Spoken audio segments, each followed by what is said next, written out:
Andamos aquí en Mattel Creations. Vamos a pasar a ver. Miren nada más lo que tenemos aquí.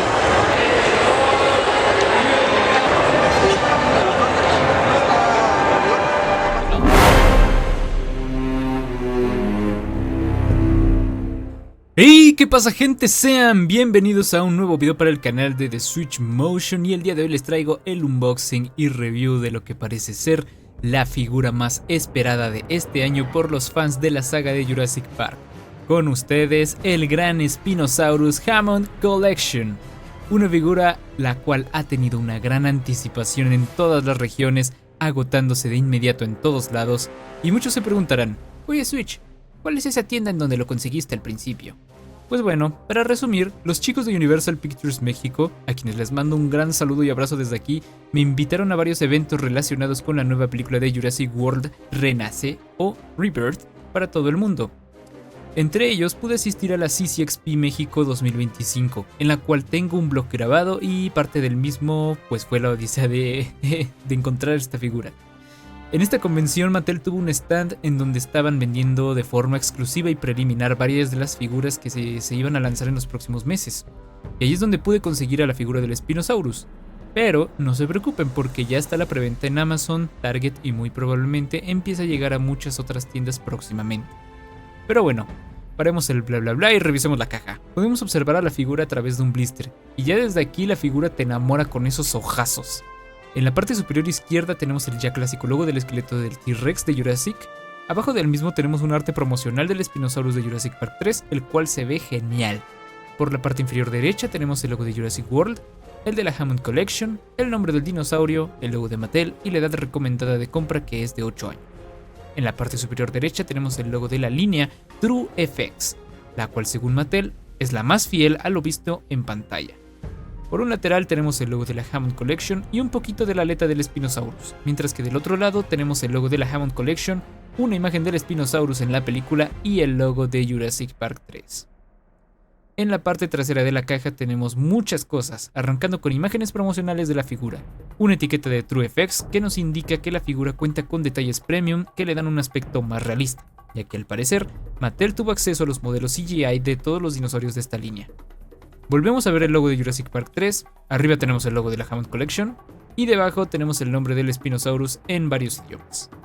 Por la parte superior de la caja tenemos el logo de Jurassic World y un par de barras metálicas que simulan estar en una jaula. Por la parte inferior simplemente encontramos el código de barras y todas las licencias de la figura.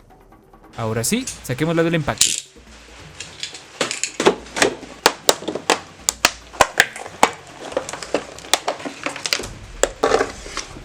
Como ya es común en la línea, debemos colocar la cola en la figura, alineando el peg con la entrada. Presionamos hasta escuchar el clic y estaría listo. Ahí quedó. Y wow, con lo majestuosa que es esta figura. Desde la caja ya se notaba, pero fuera de esta es simplemente espectacular. El nivel de detalle que puedo percibir únicamente viéndola de lejos es fascinante. La paleta de colores fue muy bien elegida. Muchos querían unos tonos más verdosos, pero a mi parecer estos tonos más marrones y cálidos le vienen como anillo al dedo, teniendo en cuenta que Jurassic Park 3 tenía un horrible filtro verde azulado que estaba durante prácticamente toda la película. Y realmente Mattel no estaba mintiendo cuando decía que utilizaron los modelos originales de referencia, porque mamma mía con el esculpido y los colores, son prácticamente una calca. Ese color rojo que resalta en la parte superior de la cabeza, con esos patrones de blanco, negro y marrón a lo largo de todo el hocico. Y al parecer pues cuenta con un pequeño wash en ciertas zonas como para resaltar la textura de las escamas, al igual que con un pequeño dry brush de color naranja en la zona central de la cabeza. Y ni hablar de esos hermosos ojos de cristal, a los cuales gracias Mattel por hacer que su pupila sea visible desde prácticamente cualquier ángulo. O bueno, casi cualquiera. De frente, como casi todas las figuras, se ve algo graciosa, pero aún así la posición de los ojos es correcta respecto a lo visto en Jurassic Park 3. Los dientes y la lengua están hechos de un plástico blando, y estos mismos están moldeados de una forma fina y afilada como los de las figuras de Rebirth, cosa que beneficia un montón a la estética. Los colores para la lengua y el paladar están bien, pero sigo pensando que un wash de color rojo carmín oscuro haría que el esculpido se viera 1000 veces mejor. Pero bueno, así también se ve bien. Los pliegues de las mejillas son iguales a los del T-Rex y el Giganotosaurus, hechos de plástico blando, pero hay que cuidarlos porque pueden maltratarse. La garganta del dinosaurio no es visible, pero aquí noto algo rara la posición de la apertura de la mandíbula del dinosaurio porque es demasiado abierta para mi gusto y incluso alcanzo a verle un poquito del esculpido del cuello. Los patrones de colores rojizos y blancos continúan a lo largo del cuello de la figura, por ambos lados. La espina dorsal cuenta con una base roja seguida de patrones en color blanco y un ligero wash de color celeste junto con un dry brush café en la base de esta. Algo que puede ser molesto es que en el lado izquierdo de la figura se puede apreciar la separación del plástico de la vela. Mucha gente se estaba quejando de que la figura no contaba con sus característicos patrones azules del animatronic, pero sinceramente yo creo que no son del todo necesarios, ya que de por sí la figura se ve excepcional. Y bueno, nunca va a faltar algún customizador que lo agregue en un repaint. La franja blanca continúa por las piernas con un patrón ligeramente atigrado. Y en los laterales de la figura tenemos dry brushes en un tono más amarillento que resaltan las escamas y las costillas. La cola parece estar hecha de un color blanco base, con la continuación del tono marrón del cuerpo. Y bueno, claramente sigue con la franja roja de la espina dorsal que llega hasta la punta de la cola. Así es como se ve la figura desde su parte superior y vemos cómo es que esta franja roja se extiende desde la punta de la cabeza hasta la punta de la cola. Mientras que por la parte inferior, iniciando desde la mandíbula, hay un color crema o blanco que se extiende a lo largo de toda la parte inferior de la figura. En cuanto a las manos, estas cuentan con todas sus garras pintadas, y es curioso que justamente eligieron que estas manos sean de un plástico más suave, similar a una goma o a látex. Supongo que esto es para que un niño no se lastime jugando, ya que las garras pueden llegar a ser algo filosas. Las patas traseras no cuentan con mucha pintura más allá de sus 3 uñas, exceptuando el hallux, o bueno, la pequeña uña lateral de los pies, que por si no lo sabían se llama hallux. Algo que la verdad sí me decepciona, ya que pues para la gran cantidad de detalle y atención al detalle que le han dado a esta figura hasta ahora, pues sí se caen un poquito las ilusiones con este pequeño detalle. Aunque bueno, en la planta del pie tenemos el logo de Jurassic World, el cual marca que la figura es completamente original. Y bien, ahora en cuanto a articulaciones, la figura cuenta con un sistema de clics en ambas mandíbulas que les permite articular hacia arriba y hacia abajo de forma independiente, al igual que la lengua. En lo personal, se ve muy extraña la mandíbula abierta por completo. Prefiero solamente abrir por completo la mandíbula inferior y dejar a medio abrir la superior. Y bueno, pueden cerrarse por completo bastante bien.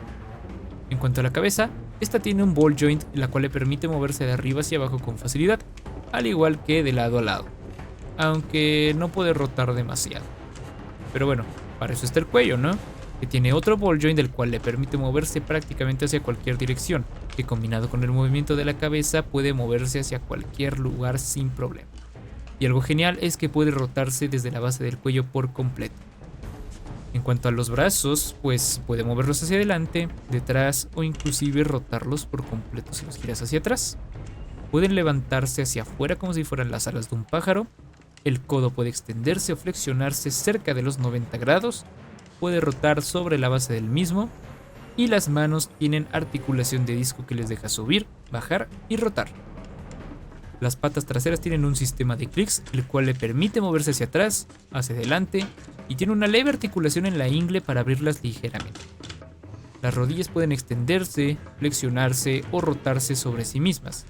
Lo mismo para el tobillo, extensión, flexión y rotación. Las patas pueden hacer exactamente lo mismo, pero es un poco más complicado, así que tengan cuidado de no romperlas o forzarlas, o inclusive de lastimarse haciendo esto. Terminando con la articulación, la cola cuenta con un ball joint del cual le deja moverse hacia prácticamente cualquier lado, y como ya es tradición, la cola tiene un sistema de articulación interno que le permite posarse hacia cualquier dirección que se requiera. Esta figura es un monstruo y sus billeteras van a tener muchísimo miedo de él, ya que, bueno, es sumamente impresionante y por lo mismo es bastante carito. Como fan del Spinosaurus, esta figura es algo que quería desde hace muchísimo, y comparada con sus primos lejanos, los deja muy atrás. Principalmente podemos ver la diferencia de esculpido en los rostros, más que nada porque son distintas líneas y películas. El Spinosaurus Hammond Collection mide aproximadamente 75 centímetros, mientras que el Legacy Collection mide unos 65 centímetros de largo. Y bueno, el de Rebirth llega apenas a los 64 centímetros y medio. Para más comparaciones, por aquí lo tenemos con un T-Rex Buck Hammond Collection Custom.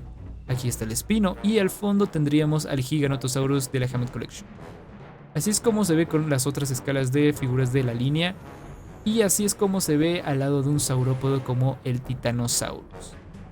Para concluir, este Spinosaurus es una joya del coleccionismo. Ojo, no es un santo grial como varios dicen por ahí, porque eso de los santos griales es totalmente un mito. Estas figuras recién estrenadas llegan a todas las tiendas, tanto físicas como digitales, a lo largo de su año de lanzamiento, y llegan a bajar de precio considerablemente. No caigan en la reventa abusiva de Mercado Libre, Facebook o de cualquier otro lado diciéndoles que se van a acabar, porque no es cierto. La preventa de Amazon salió hace no mucho y a un precio razonable y aún no he visto que se haya agotado. Se los dejaré en la descripción y espero que puedan conseguir su preventa por ahí. Y en caso de agotarse, simplemente tengan paciencia porque hay gente allá afuera que quiere aprovecharse de la desesperación de ustedes y acaban inflando los precios como con figuras previas como el Ceratosaurus, el Gallimimus, que la verdad no valen la pena. Ojo, la reventa no es mala, ya que en Facebook mismo a veces encuentras buenas figuras a muy buen precio. Pero si entras ahí, recuerda siempre pedir referencias. La figura es bellísima y sin duda es una imperdible de este año. Si son fans del Espino, no sé a qué están esperando. Sin más que comentarles, espero que les haya gustado este review. Nos estaremos viendo próximamente con más videos de esta experiencia en la CCXP. Les tengo pendiente el tráiler 2 de Jurassic World Rebirth en stop motion y por supuesto el tan ansiado remake de la pelea del T-Rex vs el Spinosaurus de Jurassic Park 3. Recuerden dejar su like, comentario y suscribirse para más videos como este. Yo me despido, soy Switchmotion y nos vemos en un próximo video. Adiós.